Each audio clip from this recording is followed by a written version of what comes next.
ஆனா எத்தனை தொகுதியில போட்டிடுறோம் அப்படின்னு இன்னைக்கு யாருக்குமே தெரியாதுங்கண்ணா. ஏன்னா கூட்டணி கட்சிகளுக்கு மரியாதை கொடுக்கணும், வர்றவங்ககிட்ட பேசணும், அவர்களை புண்படுத்துமாறு எந்த கருத்து இன்னைக்கு சொல்லக்கூடாது. ஆனா 39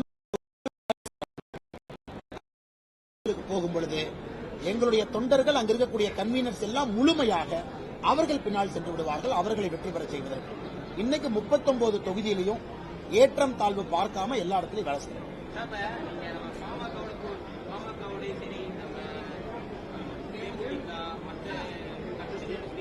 தமிழ் மாநில காங்கிரஸ் அதிமுக தமிழ் மாநில காங்கிரஸ் ஜி.கே. வாசனை வச்சு நம்ம கூட்டணி பேச்சுவார்த்தை நடத்துறோம்ங்கிற மாதிரி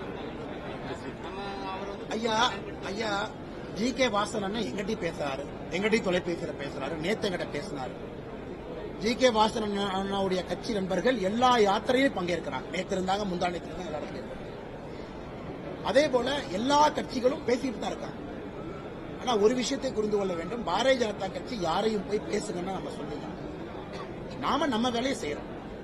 அந்தந்த கட்சி தலைவர்களுக்கு எல்லா தலைவர்கள்ட்டையும் பரஸ்பர நட்பு இருக்கு. இப்படி எங்கிட்ட ஜி.கே. வாசன் நீங்க பேச வேண்டாம்னு தடுக்க முடியுமா? இன்னொரு கட்சினால இன்னொரு கட்சிகிட்ட ஜி.கே. வாசன் பேசும்போது பேசாதீங்கன்னு நான் தடுக்க முடியுமா? பரஸ்பரமா அவர் எல்லாத்தையும் நட்பு மெயின்டைன் பண்றாரு. இந்த மேடையில் இருக்கக்கூடிய தலைவர்கள் 2 பேர் இன்னைக்கு வந்தாங்க, நீங்க பாத்தீங்க, ஏசி சண்முகன், தேவநாதன். அவங்களும் எல்லா கட்சிகிட்டையும் பேசுறாங்க. நான் நீங்க பேச வேண்டாம்னு தடுக்க முடியுமா? பரஸ்பரம் வேறு வேறு காலகட்டத்திலே கூட்டணியில் இருந்தவர்கள் பரஸ்பரம் நட்பு வச்சிருக்காங்க. நாங்கள் யாரையும் பேச வேண்டி சொல்லல. பாரதிய ஜனதா கட்சி எங்களுடைய வேலையை செய்து கொண்டிருக்கிறோம்.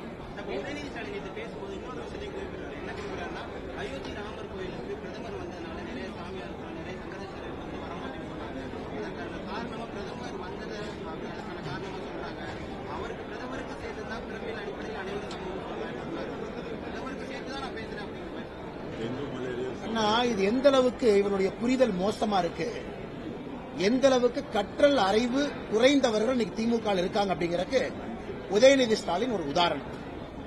திருமாவளவன் அவர்கள் என்ன சொன்னாருன்னா, 6 மாசத்துக்கு முன்னாடி சனாதன தர்மத்தை ஏன் எதிர்க்கின்றோம் என்றால், பிராமணர்கள் மட்டும்தான் கடவுள்கிட்ட போறாங்க, கர்ப்ப கிரகத்துக்குள் இருக்காங்க, அதனால சனாதன தர்மத்தை எதிர்க்கிறோம். 6 மாசம் கழித்து பிராமணர் அல்லாத பாரத பிரதமர் நரேந்திர மோடி அவர்கள் பிராண பிரதிஷ்டை செய்யறார்.